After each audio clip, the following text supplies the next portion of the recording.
Halo semuanya, kembali lagi di Curiosity of Webiso News. Nah, di dalam video ini saya ingin membahas curiosity saya atau rasa penasaran saya terhadap sesuatu yang disebut dengan prokrastinasi. Apakah prokrastinasi itu dan bagaimana cara mengatasinya? Serta apa dampaknya sih sebenarnya bagi kesehatan kita sebagai manusia yang ingin produktif setiap hari? Nah, oke, mari kita bahas. Pernah gak atau mungkin pernah tidak di antara kalian sering menunda pekerjaan? Misalnya saat kalian ingin mencuci baju, menjemur pakaian, atau bahkan mungkin membeli beberapa peralatan di toko atau di beberapa peralatan di minimarket. Di antara kalian mungkin ada yang memilih mengatakan, ah nanti saja, atau masih asik dengan scroll sosial media, rebahan nonton TV, atau mungkin bahkan sedang makan cemilan. Nah, di video kali ini sebenarnya kita akan membahas prokrastinasi itu adalah sesuatu hal yang erat kaitannya dengan rasa ingin menunda pekerjaan tersebut. Nah, tentunya dalam video kali ini kita akan membahas dari sisi sudut ilmiahnya, bagaimana menurut ahli dan bagaimana menurut mereka tentang cara mengatasi prokrastinasi tersebut. Oke, mari kita bahas.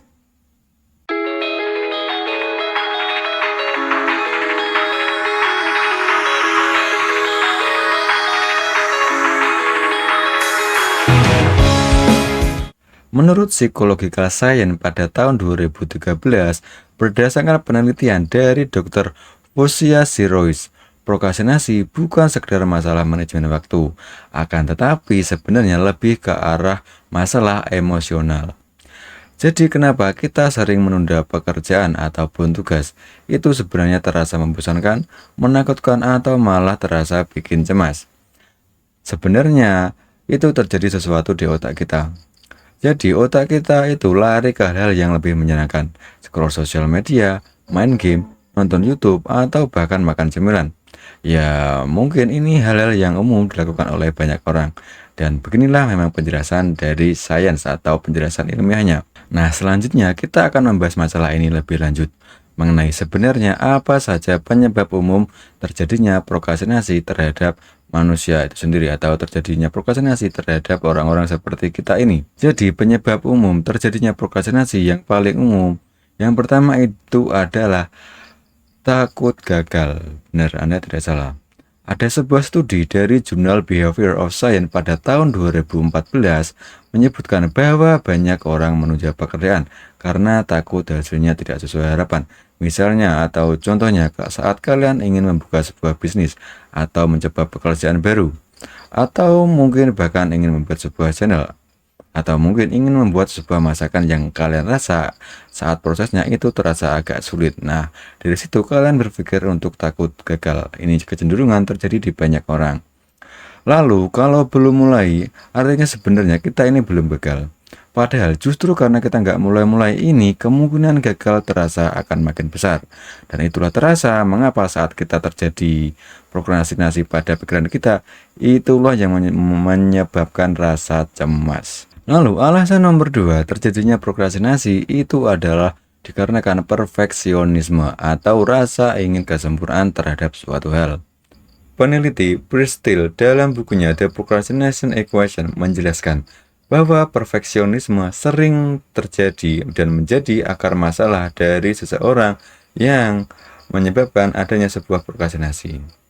Orang tersebut biasanya terlalu fokus pada hasil yang sempurna atau proses yang sempurna, sehingga mereka terus menunda pekerjaan dengan alasan belum siap. Nah, ini alasan yang sering kita temui di orang-orang sekitar kita. Misalnya saat Anda ingin membangun bisnis, Anda menginginkan data yang lengkap mulai dari perencanaan bisnis seperti apa, pemetaan masalah seperti apa, atau bahkan mungkin keadaan pasar yang lengkap seperti apa. Nah, inilah rasa perfeksionisme yang sering terjadi dan mengakibatkan adanya sebuah prokrastinasi atau penundaan. Yang ketiga, alasan terjadinya sebuah prokrastinasi yaitu adalah kurang motivasi. Kalau suatu tugas terasa nggak ada hubungannya dengan tujuan hidup kita, motivasi pun akan jeblok atau akan menurun. Dan akhirnya otak kita akan lebih memilih untuk melakukan aktivitas instan yang akan mendapatkan dopamin lebih cepat. Misalnya seperti scrolling TikTok, nonton YouTube, atau bukan membuka Netflix secara berjam-jam. Nah, kalau diteruskan terus-menerus, mungkin ini akan menimbulkan masalah yang lebih besar. Antara lain, sudah jelas bahwasanya progres Anda akan terganggu atau bahkan mungkin produktivitas Anda sehari-hari juga akan terganggu. Dikarenakan otak kita menginginkan sebuah dopamin yang instan atau cepat, itu akan mengakibatkan pekerjaan akan tertunda pula dan akan terasa sangat membosankan. Hal ini tentunya akan sangat berdampak terhadap produktivitas kita. Tentunya ini adalah sebuah dampak yang buruk. Lalu yang nomor 4, adanya sebuah gangguan fokus bisa menyebabkan terjadinya sebuah prokrastinasi. Di era sekarang dengan notifikasi pada ponsel kalian yang setiap detik atau setiap menit bermunculan notifikasi dari berbagai sosial media ataupun dari berbagai aplikasi, ini juga bisa menyebabkan sebuah prokrastinasi. Menurut riset dari Gillian Mark, pakar dari University of California, orang itu atau manusia mempunyai rata-rata fokus hanya sekitar 47 detik saja. Itu sebelum teralihkan oleh kegiatan yang lain atau oleh hal yang lain. Ya benar, Anda tidak salah dengar. Manusia rata-rata bisa fokus menurut Mark Gloria itu hanya sekitar 47 detik saja. Lalu kita akan membahas masalah ini lebih lanjut mengenai apa dampak dari prokrastinasi itu sendiri. Masalahnya, prokrastinasi bukan cuma bikin diri berantakan. Ada sebuah studi dari Personality and Individual Difference Journal pada tahun 2016 menunjukkan bahwa prokrastinasi bisa menurunkan produktivitas, stres yang meningkat, overthinking, rasa bersalah yang menumpuk, bahkan hubungan dengan kesehatan mental seperti kecemasan serta depresi. Tentunya sebagai khalayak yang umum ini sebenarnya bukan masalah yang sepele. Memang penyebabnya ini adalah sesuatu yang mungkin dilakukan oleh banyak orang, akan tetapi jika terus berlanjut ini bisa menyebabkan masalah mental yang lebih serius. Nah, selanjutnya masuk ke tahap bahasan yang lebih penting. Nah, bagaimana cara kita bisa menghindari atau mengatasi prokrastinasi itu sendiri? Sebenarnya ada beberapa cara kita bisa keluar dari lingkaran setan prokrastinasi ini. Tentunya ada beberapa tips ilmiah yang sering dikemukakan oleh beberapa peneliti. Yang pertama, pecahkan tugas menjadi bagian kecil-kecil. Ada seorang dokter, Tim Pisil dari Carleton University menyarankan untuk fokus pada langkah kecil dahulu, bukan pada hasil yang besar atau progres yang besar. Misalnya, saat Anda ingin membuat sebuah masakan yang sulit, mulailah dari hal yang kecil-kecil dulu, misalnya mengiris wortel, mengupas bawang, ataupun menumis kentang. Nah, hal seperti ini yang dilakukan secara berkelanjutan tentunya akan menghilangkan rasa prokrastinasi itu sendiri. Tentunya harus dibarengi dengan sebuah ketekunan dan keberlanjutan. Lalu selanjutnya, untuk menghilangkan rasa prokrastinasi itu sendiri, ada aturan 2 menit yang dikemukakan oleh David Allen pada bukunya Getting Things Done. Nah, konsep ini sebenarnya sangat populer. Misalnya saat Anda ingin mengelap gelas atau membersihkan meja, merapikan tempat tidur, lakukanlah hal tersebut secara segera. Nah, kebiasaan-kebiasaan ini tentunya akan menghilangkan rasa prokrastinasi itu secara perlahan. Selanjutnya ada tips nomor 3, yaitu kita harus menghilangkan distraksi. Mungkin saat Anda ingin melakukan sesuatu, Anda merasa terganggu sekali dengan notifikasi dari ponsel Anda. Mulailah segera dari menyingkirkan HP tersebut dan fokus pada pekerjaan Anda. Ataupun mungkin saat Anda bekerja, Anda mendengarkan musik dan itu terasa mengganggu, silakan dimatikan saja.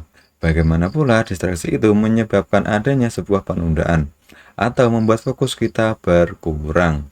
Lalu tips nomor 4 menurut peneliti adalah melakukan self-reward atau hadiah kecil-kecil pada diri kita sendiri setelah melakukan beberapa progres yang baik atau sebuah produktivitas yang baik. Misalnya setelah Anda capek kerja seharian, silakan Anda boleh membeli sebuah makan favorit ataupun membeli buku favorit Anda serta menonton film favorit Anda. Hal ini tentunya akan menumbuhkan rasa di otak di mana rasa nyaman setelah melakukan sebuah produktivitas atau sebuah hal yang kecil. Nah, dari sini rasa prokrastinasi bisa saja ataupun bisa perlahan menghilang. Nah, tips terakhir menurut peneliti yaitu ingat tujuan jangka panjang. Tanyakan ke diri Anda sendiri, kalau Anda terus, apakah Anda akan menyesal di masa depan? Misalnya, saat Anda ingin membuka sebuah bisnis, Anda menunda-nunda pekerjaan tersebut, sehingga peluang bisnis tersebut bisa saja hilang atau malah diambil oleh kompetitor. Atau bisa jadi beberapa pekerjaan akan terlambat dan mengganggu keseharian kalian dalam melakukan produktivitas yang lain. Misalnya, telat merapikan tempat tidur atau telat mencuci baju. Nah, hal-hal seperti ini sebenarnya kita perlu ingat bahwa tujuan panjang kita ini sangat bermanfaat. Maka dari itu perlu dilakukan fokus agar tujuan panjang tersebut kita selalu ingat.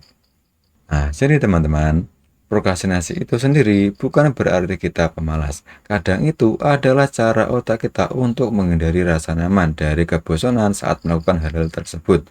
Atau saat melakukan hal-hal yang cenderung membuat kita merasa bosan. Tapi kabar baiknya sebenarnya hal ini bisa dilatih. Ingat, pekerjaan nggak akan hilang kalau hanya kita tunda atau cuma kita liatin sambil scrolling sosial media. Jadi kenapa kita nggak mulai sekarang? Setelah video ini, silakan kalian tutup, lalu lakukan pekerjaan apa yang ingin kalian lakukan. Dan yang terakhir dari saya, menurut kalian apa alasan paling sering bikin kalian mengerjakan pekerjaan itu sebenarnya apa? Mari kita diskusi di kolom komentar. Dan silakan jangan lupa like, share, dan subscribe channel ini agar kalian makin produktif tanpa drama deadline. Dan jangan lupa silakan like, share, subscribe ke channel ini biar kalian makin produktif tanpa drama deadline. Saya Webisonius pamit undur diri dulu, sampai jumpa di video minggu depan. Terima kasih.